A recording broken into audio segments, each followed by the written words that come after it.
कक्तिशाल Madhupur थानानि police bye रमजाखा Rohingya खरगनै रमजाकनानि मुं Mohammad ferric ते उमर फारुक कक्तमाने रक्सावै साइमानखा बांलादेशनि कक्स बाजार हांकर केम्पनि बरक फाइमानि हास्तेव सामुं तांनानि हनै बरक सालकदगमा रमिनो दिल्लीओ तंगुई सामुं खायतंमानि फियाबा आ सामुं पायै नग किफिलमा जरावनो मधुपुर थानानि पुलिस रकबाय रमजाखा रोहिंग्या ओ खरगनै रक ताबुक बरक नरमै मधुपुर थानाओ तुबुई फाइका पुलिस চলে আজকে সকালে আমরা গোপন সংবাদের ভিত্তিতে মধুপুর থানাধীন জামচৌমুনি এলাকাতে দুজন লোক এখানে ঘোরাফেরা করছে এই একটি সংবাদ আসার পর আমরা ঘটনাস্থলে যাই এবং অনেকক্ষণ একটা এম্বুশের মতন করি। তারপর দেখি বর্ডারের দিকে দুজন লোক হেঁটে যাচ্ছে, সাথে সাথে আমরা ওদেরকে ডিটেন করি এবং জিজ্ঞাসাবাদে বলেন যে তারা রোহিঙ্গা, তারা এখানে বাইরে থেকে এসেছে এবং এক বর্ডার ক্রসিংয়ের জন্য এখানে দিয়ে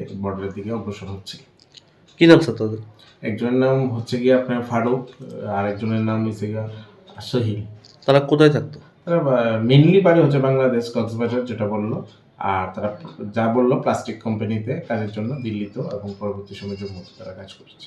আপনার থানা এলাকায় মানে কোন সীমান্ত দিয়ে তারা যাওয়ার কথা ছিল? কোন সীমান্ত ওরা তো ডাইরেক্ট আইডেন্টিফাই করতে পারেনি এখনো, তাই ইনভেস্টিগেশন